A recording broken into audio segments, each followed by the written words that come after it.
Mateo capítulo 5, versículo 21 hasta el 26. Oísteis que fue dicho a los antiguos, no matarás, y cualquiera que matare será culpable de juicio. Pero yo os digo que cualquiera que se enoje contra su hermano será culpable de juicio. Y cualquiera que diga necio a su hermano será culpable ante el concilio, y cualquiera que le diga fatuo quedará expuesto al infierno de fuego.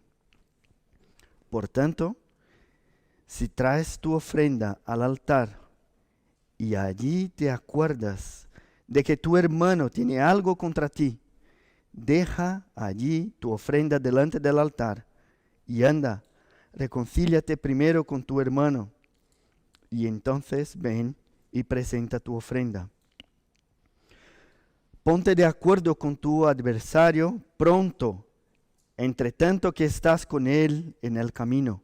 No sea que el adversario te entregue al juez y el juez al alguacil y seas echado en la cárcel. De cierto te digo que no saldrás de allí hasta que pagues el último cuadrante. Bueno, un texto muy duro. Entonces tendremos unos momentos de exhortación de nuestro Dios a través de esta palabra. Pasamos hace algunos meses por la primera parte del Sermón del Monte, que habla de las bienaventuranzas. Después de Jesús estar ahí y hacer muchos milagros en medio de una multitud, Él subió al monte y sentándose vinieron a Él sus discípulos y les enseñó que para ser un seguidor suyo es necesario mirar hacia un cambio interior. Qué felices son los pobres en espíritu, como hemos visto. Felices son los que lloran. Y mientras habla de estas características de aquellos que son felices, también de una forma paradoja, Jesús nos enseña que en el reino de Dios las cosas son diferentes. Que el creyente no camina por vista, sino por fe. Que no buscamos honra y gloria de este mundo, pero esperamos por una recompensa eterna. Después de las bienaventuranzas, Jesús enseña que aquellos que fueron transformados ahora son medios por los cuales Dios influye en el mundo. Hemos visto que preservar y alumbrar son las descripciones de lo que hacemos nosotros los creyentes en el mundo. En el último sermón hablamos de que la ley no cambiará hasta que todo se cumpla. Y Jesús nos enseña que Él no ha venido para romper la ley, sino para cumplirla. Jesús no está en contra de Moisés, sino que cumplió toda la ley sin quebrantar un mandamiento siquiera. Además de ser justo, ser justo no es cumplir más reglas que romperlas. Ser justo a los ojos de la ley es no quebrantar ni un pequeño mandamiento. Jesús nos enseña que el único que puede gloriarse de su propia justicia es Él mismo. Y terminamos con el versículo 20 diciendo que nuestra justicia debe ser mayor que la de los escribas y fariseos para que podamos entrar en el reino de los cielos. Bueno, hasta aquí todo bien, ¿verdad? Estamos todos juntos, recordamos de todo, estamos unidos en el tema, pero ahora miramos al texto y vemos que Jesús hace un nuevo contraste, utilizando la expresión, oísteis que fue dicho, pero yo os digo. Estas frases aparecen 6 veces aquí en estos siguientes versículos. Fijaos ahí, 21, 22 que hemos leído ahora, 27 y 28, los versículos 31 y 32 también, el 33 y el 34, el 38 y 39, y al final el 44, 43 y 44. Y aquí parece otra vez una contradicción. Si Jesús ha venido para cumplir la ley, ¿por qué hacer un contraste entre lo que fue dicho a los antiguos y lo que Él dice? Vamos a estudiar en los próximos sermones que Jesús aquí no está presentándonos una nueva ley, o sea, no es una contradicción, sino que nos presenta la esencia de la ley. Y estas antítesis aquí que Él utiliza no están entre las enseñanzas de Moisés y las de Cristo. Hay aquí un contraste, sí, pero entre la falsa interpretación de la ley de Moisés y la verdadera interpretación de la ley ahora hecha por Jesús. Más que eso, veremos en estos versículos que en medio de sus enseñanzas, Él nos transmite aspectos olvidados de la ley. Y estos detalles son importantes para nosotros hoy cuando luchamos en contra de nuestros propios pecados. Hoy hablaremos del 6º mandamiento, que es: no matarás. Es este mandamiento que está aquí en enfoque. ¿Y cuál es la diferencia entonces entre lo que fue dicho a los antiguos y lo que dice Jesús? Sabemos que los fariseos buscaban con todas sus fuerzas cumplir la ley.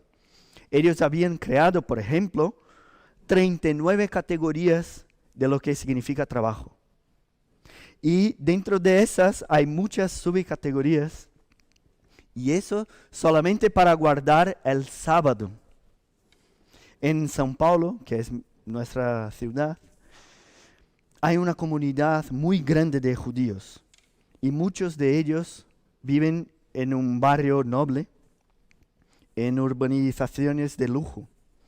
Como soy fisioterapeuta y solía hacer las terapias a domicilio, conocí una urbanización solo de judíos. Y lo curioso es que el ascensor era adecuado para ellos, ya que a los sábados, como no podían ni apretar el botón del ascensor para llamarle, ni para elegir la planta, el ascensor tenía que tener algo, un aparato, un programa específico. Este ascensor subía hasta la última planta y bajaba una a una. Los que quieren pueden entrar y salir sin la necesidad de apretar nada, ningún botón. Curioso eso. Y esto es solo un ejemplo de cómo los judíos más radicales miran hacia la ley. Y lo hacían exactamente así con el 6º mandamiento también.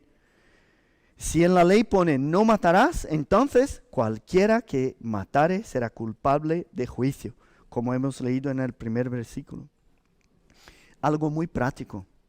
Además, matar es una actitud muy objetiva y fácilmente reconocible. Me imagino, mirando hacia vosotros, que ninguno aquí ha matado a alguien. Pues fenomenal. Entonces, del 6º mandamiento, estamos libres del juicio. Es así que ellos pensaban. Y si lo hacemos eso, podemos caer en el mismo error de ellos en nuestros días.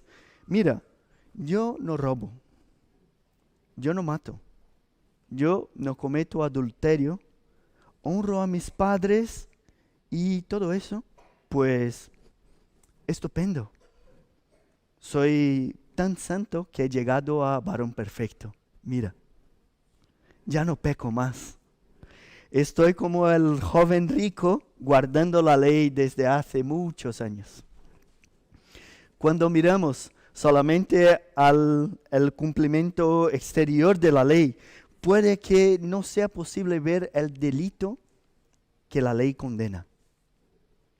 Puede que yo haga lo posible para que parezca a la sociedad que soy un santo y la gente puede reconocerme de esa forma.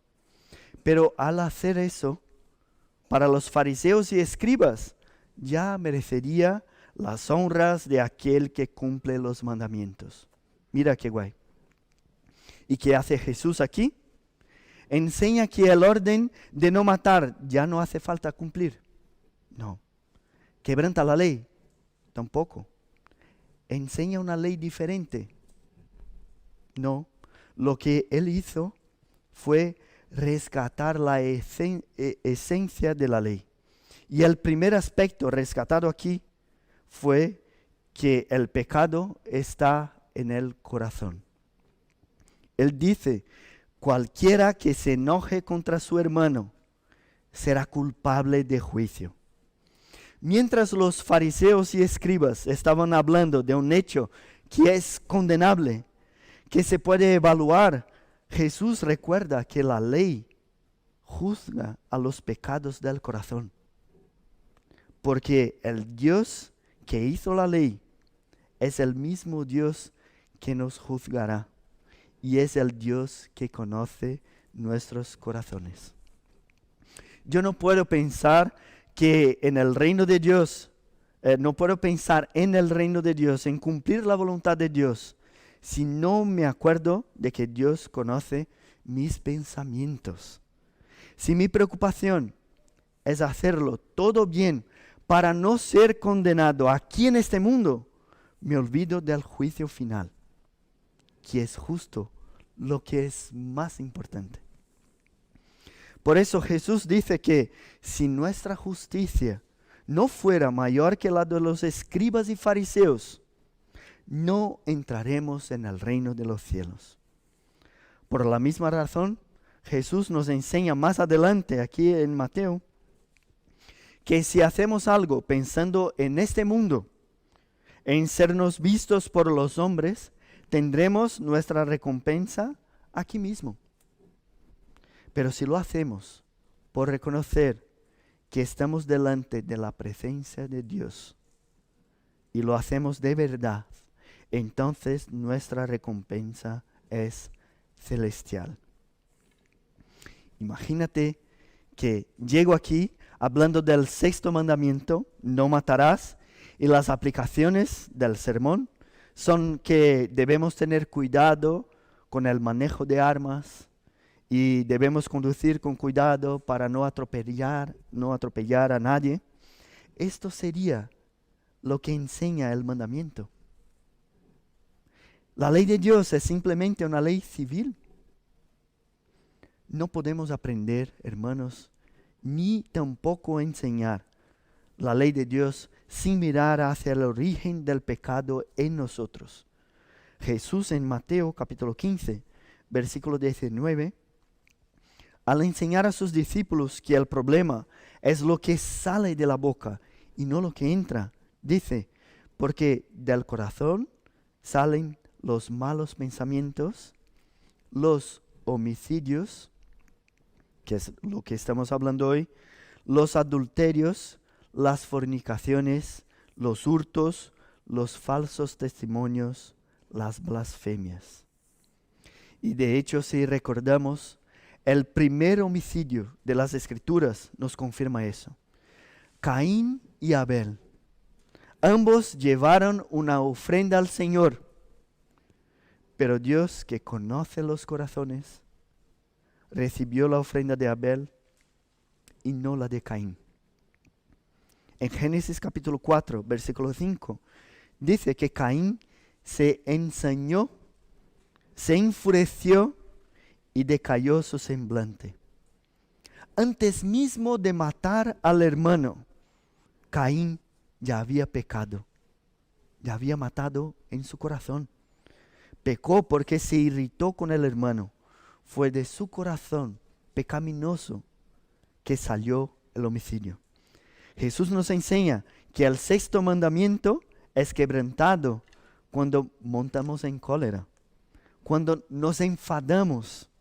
Nos enseña que la lucha contra el pecado no empieza cuando hacemos algo, pero debe empezar en nuestros pensamientos.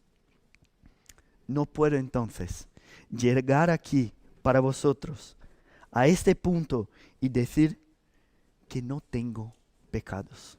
Imposible. Seguramente, hermanos, quebranto el sexto mandamiento.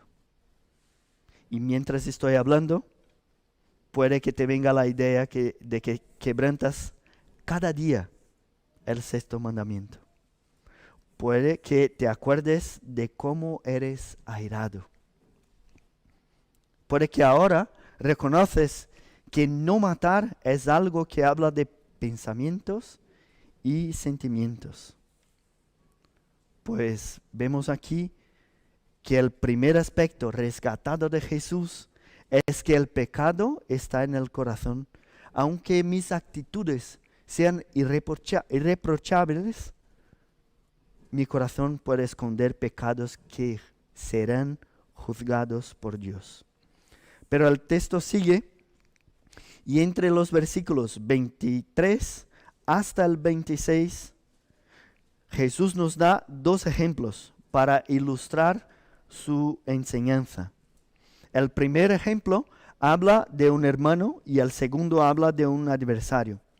Lo que llama la atención aquí es que ninguno de los dos habla de su propia ira, sino de que una ira causada por una ofensa. Respecto a eso, un pastor dijo que es más probable que recordemos cuando tenemos algo en contra de los demás que cuando hemos hecho algo para ofender a los demás. Y si estamos verdaderamente preocupados por nuestra ira y nuestro odio, no lo estaremos menos cuando lo engendremos en otros. O sea, no debemos solo preocuparnos cuando sentimos la ira pecaminosa, sino que también cuando hacemos que otros la sientan. Y en estas dos ilustraciones encontramos más aspectos rescatados por Jesús a respecto de la ley. Si no te acuerdas, el primero es que para no matar es necesario no airarse. El pecado está en el corazón. El segundo es que el pecado nos impide en tener una adoración verdadera. ¿Sabes cuando uno tiene una vida llena de problemas, con todas formas de pecado, pero llega domingo y domingo es día de ir a la iglesia? Y se va a la iglesia y participa del culto porque cree que las cosas que se pasan en la vida privada no tienen nada que ver con la religión. Uno que piensa así está totalmente equivocado. Jesús utiliza aquí este ejemplo de dejar la ofrenda en el altar y volver para arreglar la situación.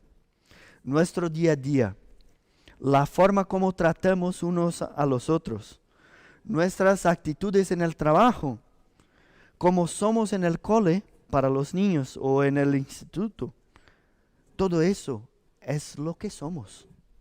No hay un lugar que soy santo y en el otro puedo hacer lo que me da la gana. Lo que creemos debe formar parte de todo lo que hacemos.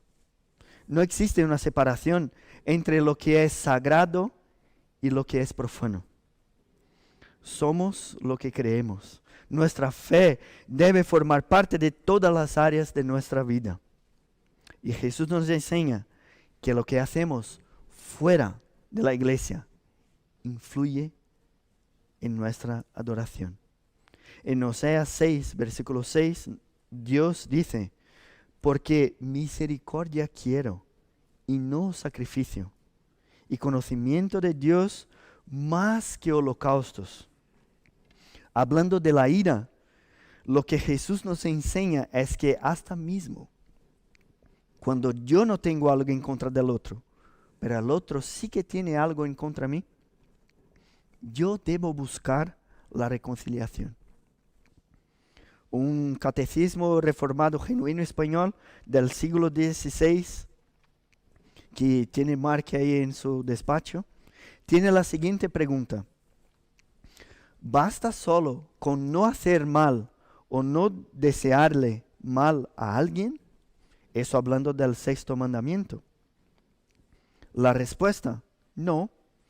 Porque cuando Dios condena el desear mal a alguien, nos da a entender que manda que nos recibamos mutuamente con buenas intenciones y que sin hipocresía procuremos el bien de unos y de otros. Meditar en este mandamiento con esta perspectiva de Jesús es algo que nos ayuda en nuestras relaciones. Saber que no debo ni incitar la ira a otros para no quebrantar el sexto mandamiento es impresionante. Y eso hablando solo del sexto mandamiento. Vemos que el pueblo de Dios ha pasado por situaciones en que cumplían todos los rituales, pero el corazón estaba lejos del Señor. Un ejemplo de eso es la historia del rey Saúl. En el primer libro de Samuel, capítulo 15, vemos la historia de Saúl cuando recibe por medio de Samuel la orden de destruir a los amalecitas y todo lo que había en la ciudad. Pero Saúl y el pueblo, con muy buena intención, como la que tenemos nosotros, como dice el versículo 9, perdonaron al rey de los amalecitas y a lo mejor de las ovejas y del ganado mayor, de los animales engordados, de los carneros y de todo lo bueno, y no lo quisieron destruir. ¿Qué pasó? El Señor habló con Samuel sobre la situación y sobre la desobediencia de Saúl. Samuel fue ahí al encuentro de Saúl y éste le dice en el versículo 13 que había cumplido con toda la palabra del Señor. Y Samuel, de una forma muy curiosa, le pregunta, ¿y qué balido de ovejas y bramido de vacas es este que yo oigo con mis oídos? Saúl, con la buena voluntad que conocemos, contesta que el pueblo perdonó lo mejor de las ovejas y de las vacas para sacrificarlas al Señor. ¿Ves? Pues mira, qué fieles son, qué buenos son. Separaron los mejores animales para sacrificarlos a Dios. Y en el versículo 22 tiene la comprensión adecuada de la situación. Samuel dijo, ¿se complace el Señor tanto en holocaustos y víctimas como en que se obedezca a las palabras del Señor? ¿Se complace más? Ciertamente, el obedecer es mejor que los sacrificios y el prestar atención que la grosura de los carneros. Hermanos, cumplir un rito, venir a la iglesia, hacer cosas que sabemos que tenemos que hacer, porque son cosas de creyentes, no es más importante que obedecer a nuestro Dios. Y por eso, si hay algún pecado, algo que Dios ya te mostró que no está bien en tus actitudes, hay que cambiar para poder adorarle en espíritu y en verdad. La interpretación de Jesús para el no matarás llega a este ejemplo que inicia con la palabra por tanto, como vemos ahí en el versículo 23. Eso quiere decir que este ejemplo sale directamente de lo que había afirmado antes. Es una aplicación práctica de la regla que el corazón debe estar siempre lleno de amor y no de ira. Nos revela también que amar a Dios por medio de una ofrenda no encaja con la actitud de odio hacia un hermano. En la primera carta de Juan, capítulo 4, versículo 20, dice que si alguno dice, yo amo a Dios y aborrece a su hermano es mentiroso. Pues el que no ama a su hermano a quien ha visto, ¿cómo puede amar a Dios a quien no ha visto? Es una pregunta que la respuesta es imposible. No se puede. El pecado de nuestro corazón nos aleja de Dios y por eso influye en nuestra adoración. Esos versículos nos muestran que debemos escudriñar nuestro corazón, pues es de allí que vienen todos los males. Y este proceso es personal. Vemos aquí en el texto que empieza hablando en la segunda persona del plural, con la palabra oísteis, yo os digo, pero a partir del versículo 23, que son los ejemplos prácticos, Jesús habla en la segunda persona del singular. Si tú traes tu ofrenda al altar, es decir, ahora Jesús le dirige a cada uno de nosotros, personalmente, una enseñanza particular. Cada uno de nosotros tenemos que hacer lo que Él enseña aquí. Y hay muchos ejemplos de situaciones donde a Dios no le agradó la ofrenda de su pueblo. En el caso de Caín y Abel, que ya hablamos hoy, dice en Hebreos 11, versículo 4, que Abel ofreció más excelente sacrificio a Dios por la fe. Y Dios dio testimonio de sus ofrendas al recibirlas. Pecamos no solamente cuando matamos, de hecho, pecamos cuando nos encolerizamos. Y el pecado influye en nuestra adoración. Esta es la razón, por ejemplo, porque en nuestra liturgia está el momento de petición de perdón por nuestros pecados. Pensando en la situación del primer ejemplo de Jesús, nunca te has venido a la iglesia para el culto, pero con un peso de haber pecado. Una discusión domingo por la tarde no es capaz de influir en tu momento de adoración en el culto. El texto nos dice aquí, hermanos, que si tenemos pecados no debemos venir. ¿Por qué? Porque la iglesia estaría vacía si fuera así. Todos tenemos. El arrepentimiento, la comprensión del pecado y la reconciliación son fundamentales. Pero dejar de adorar a Dios no es una opción. Reconcíliate y ven. Reconcíliate y ven. Pero no dejes de venir. Ahora, si al revés, puedes venir a la iglesia para el culto con una lista de pecados sin arrepentirte y aún así no te sientes incomodado, entonces tienes un problema todavía mayor. Evaluar nuestro corazón, pues de allí salen los pecados. Reconocer que el pecado influye en nuestra adoración. Son las dos primeras enseñanzas.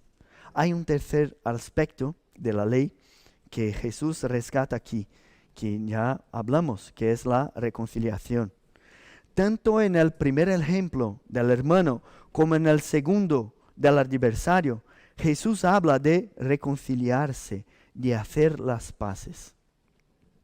Si yo sé que mi hermano todavía piensa tener algo o el derecho de estar insatisfecho conmigo, ¿no debería yo esforzarme en arreglar las cosas con él?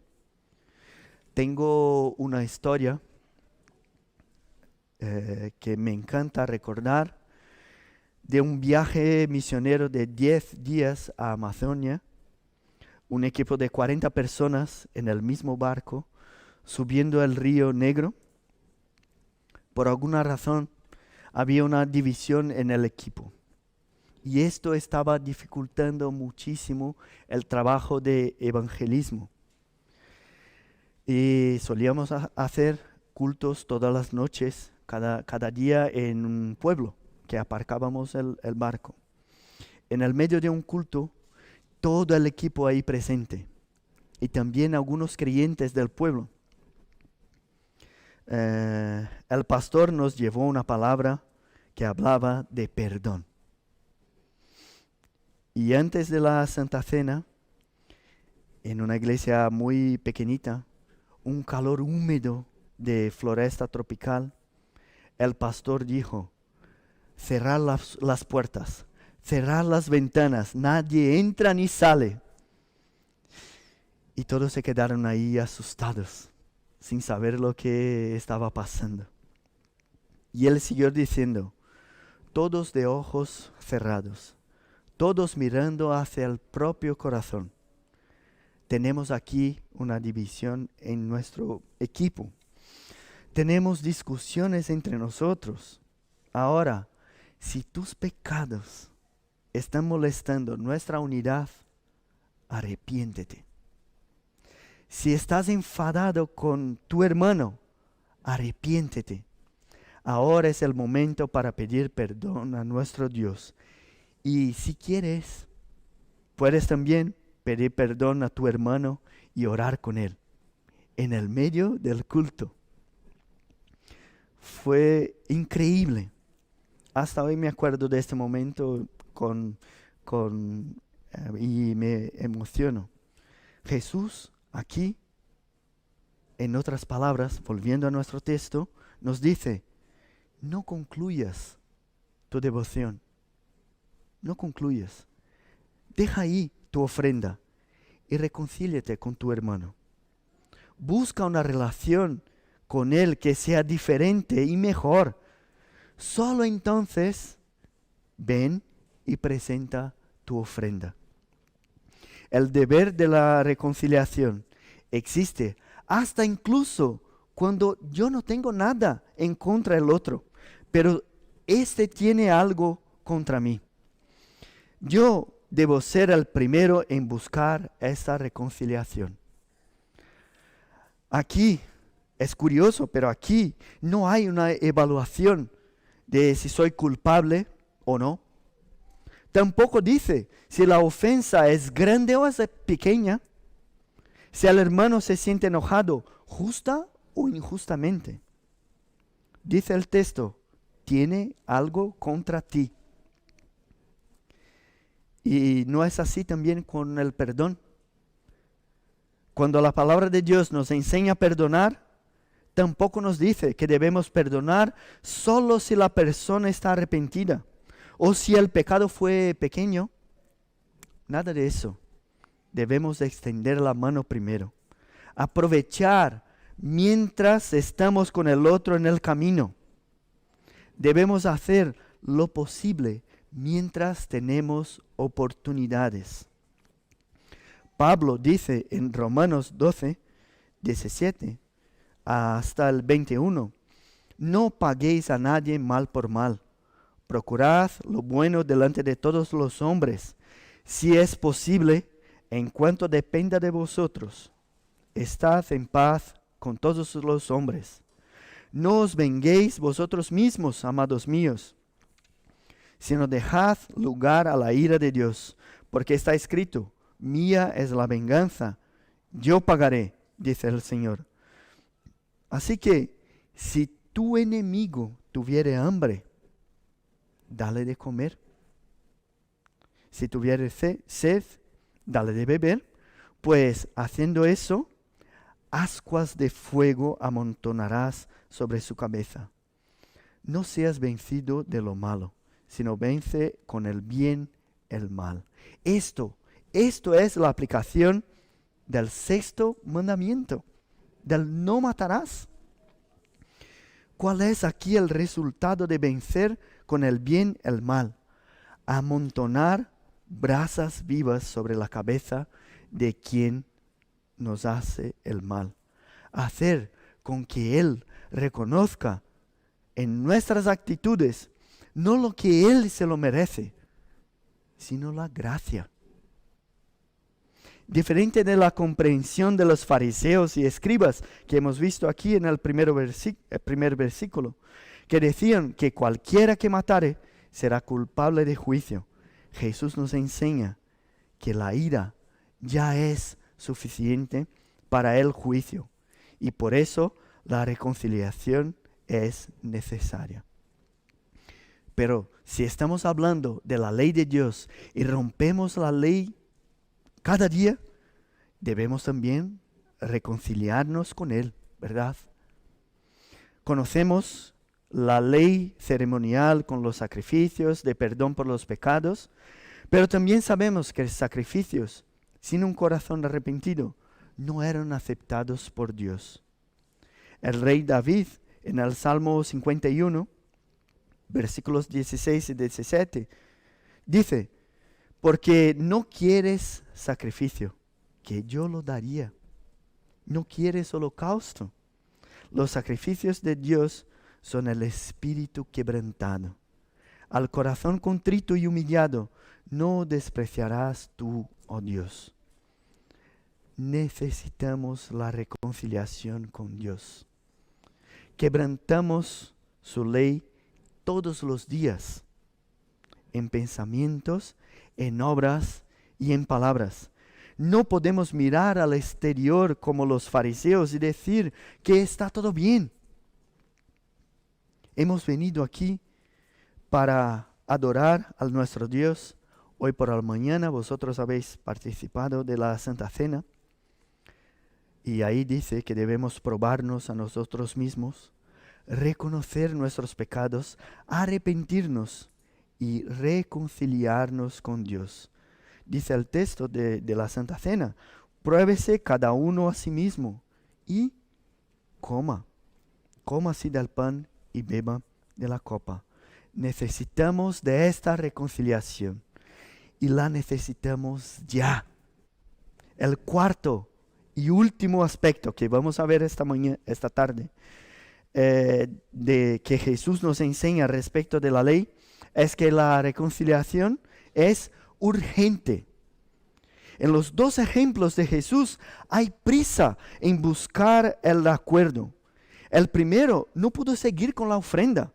Salió inmediatamente para hablar con aquel que se siente ofendido. Y el segundo dice para ponerse en acuerdo pronto, porque puede llegar un día en que no haya más tiempo. Jesús está diciendo, en otras palabras, no te sorprendas con la urgencia en reconciliarte, porque si pasas esta vida con un corazón enojado, sin conocer ni reflejar el amor de Dios a tu hermano, eso estará en contra de ti en el día del juicio, y no habrá cómo escapar del juicio eterno. Hablar que no saldrá de ahí, como habla nuestro texto, hasta que pague el último céntimo, apunta para la severidad del juicio. Es decir, no habrá más cómo pagar. Habla de una deuda eterna, una condenación eterna. La reconciliación es necesaria y es urgente. No podemos dejarla para mañana. Reconozco que quebranto la ley, que tengo ira, y eso ya es suficiente para condenarme en el juicio final. Comprendo lo que Jesús enseña aquí, que la reconciliación es urgente, pero puedo preguntarme, ¿cómo hago para reconciliarme? Solo hay uno que me puede reconciliar con Dios. Solo uno que cumplió toda la ley. Solo aquel que murió por nuestros pecados. Solo Jesucristo puede reconciliarme con Dios. Solo el poder del Espíritu Santo que me puede cambiar el corazón, dejar la ira para demostrar ahora el fruto del Espíritu: amor, gozo, paz, paciencia, benignidad, bondad, fe, mansedumbre, templanza. Contra tales cosas, dice las Escrituras, no hay ley. Por lo tanto, nuestro texto nos enseña que debemos comprender la ley de Dios como una ley con consecuencias eternas. Ella juzga mi corazón. Así que podemos disfrazar y hacernos de buenos unos para los otros y también para la ley humana. Pero mediante esta ley que estamos estudiando aquí, mediante esta ley, seremos juzgados por aquel que conoce nuestros corazones. Además del aspecto interior de juzgar el corazón, Jesús nos enseña otros aspectos importantes al respecto de la ley. Quebrantarla influye en nuestra adoración, en nuestra comunión con Dios. También que después de quebrantarla es muy importante la reconciliación. No solamente uno con los otros, sino principalmente con Dios. Esta reconciliación es la cosa más importante que tenemos que hacer. No es solamente importante, pero es urgente. No podemos dejarla para mañana. Y solo podemos reconciliarnos con Dios a través de nuestro Señor Jesucristo. Charles Spurgeon dijo que estar en paz con el pecado es dormir camino del infierno. Estar en paz con el pecado es dormir camino del infierno. Así que si tú todavía no te arrepentiste de tus pecados, hoy es día de salvación. Jesús es el camino, la verdad y la vida. Cree en Él como tu Salvador y serás salvo. Jesús, como ya oramos hoy, apaciguó la ira de Dios con nosotros por quebrantarnos su ley.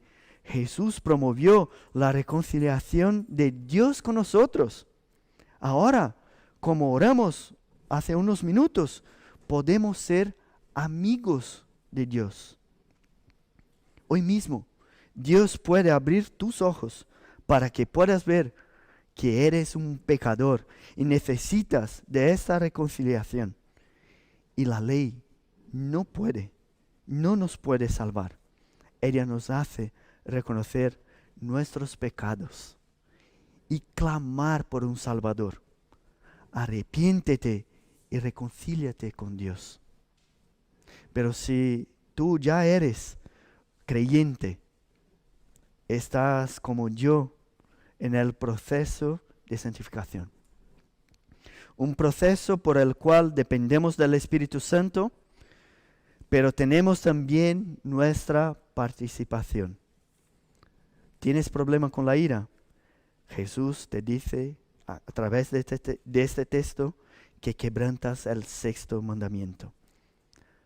¿Te acuerdas de alguien con quien tienes que reconciliarte? No lo dejes para mañana, pues la reconciliación es urgente. Antes de estudiar y conocer la ley y conocer a nuestro Señor Jesucristo, yo pensaba ser un hombre fantástico. Era irreprensible en cuanto a la ley. Ahora, mirando para estos textos, me veo humillado y quebrantado. Estoy seguro que no puedo salvarme por la obediencia a la ley. Pero me alegro porque soy salvo por la fe en Jesús. Soy salvo no por mis obras, soy salvo por la gracia. Ahora, nosotros que somos creyentes y estamos animados con la reconciliación que hemos recibido, la palabra de Dios dice que somos embajadores en nombre de Cristo. Hemos recibido el ministerio de la reconciliación. Llevamos ahora la palabra de Dios.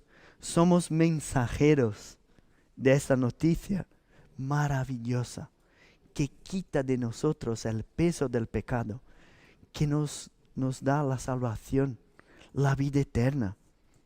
Los reconciliados con Dios, nosotros, ahora somos los que llevamos la reconciliación para el mundo. Vamos a orar.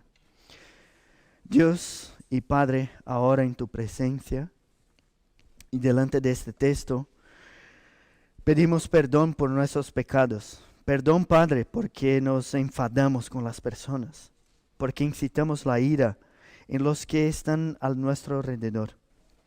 Perdón porque quebrantamos tu ley. Hemos venido hoy para adorarte y pedimos que el Señor reciba nuestra adoración, porque estamos aquí con el corazón contrito y humillado en tu presencia. Danos temor al quebrantar tu ley, Dios, para que cada día seamos más santos, más parecidos a tu Hijo Jesús. Danos ánimo, danos fuerzas para luchar en contra de nuestros propios pecados, pero danos también la seguridad que tenemos en un Salvador, en nuestro Salvador Jesucristo, que murió por nuestros pecados. Y por eso, mismo cuando pecamos, sabemos que nuestros pecados fueron pagados en la cruz. Y por la justicia y el sacrificio de Cristo, fomos salvos. Gracias, Padre, porque ahora tenemos paz contigo. Gracias porque hemos recibido esta paz en Cristo Jesús, en el nombre del cual oramos. Amén.